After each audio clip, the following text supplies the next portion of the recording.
राजकारण हे क्रूरच असतं. त्यात नाते, संबंध, भाव यांना काहीही स्थान नसतं. असे कैक ऐतिहासिक संदर्भ आहेत. औरंगजेबाच्या वडिलांना 4 अपत्य होते. त्यात आपल्या दारा शुकोह, शहा शुजा, मुराद बक्ष आणि औरंगजेब, बाकी तिघांना क्रूर पद्धतीने संपून औरंगजेब दिल्लीच्या सत्ता केंद्रावर स्थानापन्न झाला. त्यामुळे सर्वोच्च पदासाठी सत्ता संघर्ष हा दिल्लीला भावा-भावाचा, भावा-बहिणींचा संघर्ष नवीन नाही. तसाच काहीसा सुप्त संघर्ष प्रियंका गांधी वाड्रा आणि राहुल गांधी यांच्यात दिसतो आहे. आणि या संघर्षात आता केंद्रीय गृहमंत्री अमित शहा यांची एंट्री ही प्रियंका गांधी यांच्या बाजूने झाली आहे. नेमकं काय घडलंय, चला जाणून घेऊयात. नमस्कार, मी गजानन पौळ आणि तुम्ही पाहताय अरुतम मराठी. केरळमधल्या वायनाड इथं 29 जुलै 2024 रोजी रात्री अनेक ठिकाणी दरड कोसळली. त्यात मुंडक्काई, सुरलमला, अट्टामाला आणि नूलकुजा हे गाव भूस्खलनामुळे पूर्णपणे उद्ध्वस्त झाले. एकूणच उपलब्ध सरकारी आकडेवारीनुसार भूस्खलनामुळे 200हून अधिक मृत्यू तर अनेक जखमी झाले आहेत आणि हजारो लोक बेघर झाले होते. केरळमधल्या आपत्तीसाठी 2024 आणि 25 मध्ये 388 कोटी रुपयांची तरतूद करण्यात आली आहे. 145.60 कोटी रुपयांचा पहिला हप्ता 31 जुलै रोजी आणि 145.60 कोटी रुपयांचा दुसरा हप्ता 1 ऑक्टोबर रोजी जारी करण्यात आला आहे. वायनाडच्या नवनिर्वाचित खासदार प्रियंका गांधी वाड्रा यांनी संसदेच्या अधिवेशनादरम्यान 4 डिसेंबरला गृहमंत्री अमित शहा यांची भेट घेतली होती आणि वायनाडमधील भूस्खलनामुळे झालेल्या नुकसानाला गंभीर नैसर्गिक आपत्ती घोषित करण्याची मागणी केली होती. त्यांची ही मागणी गेल्या सोमवारी केंद्रीय गृहमंत्री अमित शहा यांनी मान्य केली आणि वायनाड भूस्खलन ही एक गंभीर नैसर्गिक आपत्ती म्हणून घोषित केली.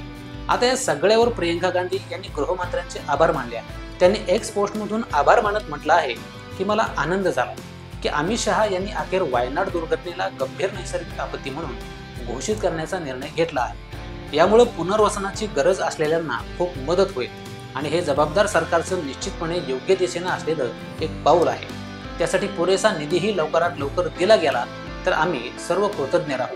तसंच केंद्रीय गृह मंत्रालयाने वायनाड दुर्घटनेला गंभीर नैसर्गिक आपत्ती म्हणून घोषित केल्यामुळं पुनर्वसनात मोठी मदत होईल असा विश्वास देखील गांधी यांनी व्यक्त केलाय.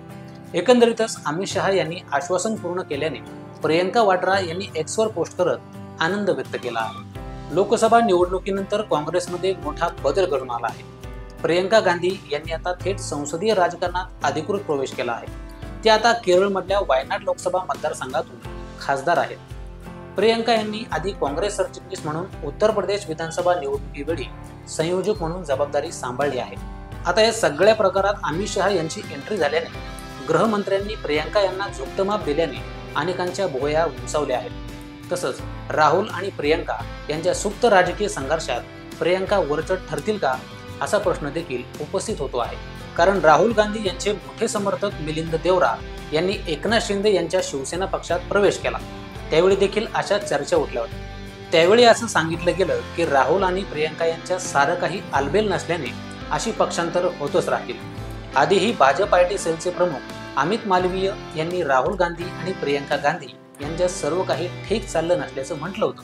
तसंच पूर्वाश्रमीचे काँग्रेस नेते आणि भाजपवासी असणारे व कधीकाळी राहुल याचे प्रचंड निकटवर्तीय समजले जाणारे आचार्य प्रमोद कृष्णम यांनी असं म्हटलं आहे की काँग्रेसला काही खास लोकांनी घेरला आहे. त्या लोकांच्या माध्यमातून प्रियंका गांधी यांना पद्धतशीरपणे बाजूला करण्याचं काम केलं जाते. तसंच दुसऱ्या बाजूला राहुल गांधी यांना पद्धतशीरपणे मोठा नेता म्हणून समोर आणलं जाते. त्यामुळे प्रियंका या भाजपच्या मदतीने काँग्रेसमधल्या बॉस ठरतील का असा सवाल आहे. बऱ्याच दिवसांपासून काँग्रेस भाजप यांच्यात संवाद जवळजवळ संपलेलाच होता. पण प्रियंका यांच्यामुळे का होईना आता एक नवीन संवादाचा पूल निर्माण होतो असं सध्या तरी दिसतंय. राहुल यांनी तसे कधी प्रयत्न देखील केले नाही. त्यामुळे आता स्वपक्षीय लोकांसोबत इतर लोकांचा ओढा देखील आपसुकच प्रियंका यांच्याकडे असण्याची दाट शक्यता आहे. तसंच राहुल यांच्या वागण्याविषयी देखील लोकांच्या मनात प्रचंड शंका कुशंका उपस्थित होत असतात. ऐन वेळेला आणि पक्षाला प्रचंड गरज असताना कुठंतरी बाहेर असणं, भारतात नसणं या गोष्टी लोकांना खटकत आहेत. आताच्या संदर्भाने पाहता मनमोहन सिंह यांच्या मृत्यूनंतर 7 दिवसांचा राजकीय दुखवटा असताना देखील राहुल गांधी 31 डिसेंबर एन्जॉय करायला निघून गेले आहेत. यावरून जबाबदारी दोन्ही बाबी नाहीतच अशी प्रतिमा त्यांची तयार झाली आहे. तसंच वैचारिक मॅच्युरिटीच्या बाबतीत देखील प्रियंका या राहुल यांच्यापेक्षा जास्त मॅच्युअर्ड आहेत. कुठं काय बोलावं याचा त्यांना उत्तम सेन्स आहे. सोबतच त्यांचा ग्राउंड कनेक्ट देखील प्रचंड आहे. मुळातच प्रियंका यांच्या राजकारणाची सुरुवात ही अगदी ग्राउंड पासून झाली आहे. त्यांना बऱ्याच प्रश्नांची चांगली जाण आहे, त्यामुळे त्यांच्या मानाने राहुल यांचं आकलन हे तोकडं पडतं. सोबतच त्या प्रचंड ऑर्गनाइज आणि सेटल आहे, तर राहुल त्यांच्या मानाने प्रचंड अस्ताव्यस्त आणि वयाची 50 नंतर देखील अनसेटल आहे. या सगळ्या जमेच्या बाजू पाहता राहुल यांच्यापेक्षा प्रियंका या कैक पटींनी सरस ठरतात. त्यामुळे त्या काँग्रेसच्या पुढचा महत्त्वाचा सत्ता केंद्र ठरतील यात अजिबात शंका नाही. 12 जानेवारी 1972 साली प्रियंका यांचा दिल्लीत जन्म झाला. त्या राहुल गांधी यांच्यापेक्षा 2 वर्षांनी लहान आहेत. सततच्या राजकीय अस्थिरतेमुळे त्यांना अनेकदा आपली शाळा बदलावी लागली. दिल्ली विद्यापीठातून त्यांनी मानसशास्त्राची पदवी घेतली आहे. प्रियंका गांधी यांना यूपी रायबरेलीचे लोक भैयाजी म्हणूनही ओळखतात. केस लहान असल्यामुळं लहानपणी राहुलप्रमाणे त्यांनाही भैया असं संबोधलं जायचं. मोठेपणी भैया आणि पुढे जी लागलं. प्रियंकामध्ये अनेकांना इंदिराजींची झलक दिसते. याचं सगळ्यात महत्त्वाचं कारण त्यांचं नाक अगदी आजीसारखं टोकदार आहे. शिवाय आजीप्रमाणेच नेहमी त्या सुती साड्यांमध्ये वावरताना दिसतात. इंदिरा गांधींच्या अनेक साड्या आजही आपल्याकडे असल्याचं प्रियंकांनी एका मुलाखतीमध्ये सांगितलं होतं. वयाच्या 16व्या वर्षी प्रियंका गांधींनी आपलं पहिलं जाहीर भाषण दिलं. 2014च्या निवडणुकीत जेव्हा राहुल कार्ड अपयशी ठरत होतं, त्यावेळी प्रियंकांचा आवाज मात्र अमेठी रायबरेलीत कणखरपणे पोहोचत होता. लोकांच्या भावनांना हात घालण्याचं कसब त्यांच्या भाषणात आहे. लोकांना आपल्यासोबत हसवण्याचं, रडवण्याचं जे कसब मुरब्बी नेत्यांमध्ये असतं, त्याची झलक त्यांच्या भाषणात आहे.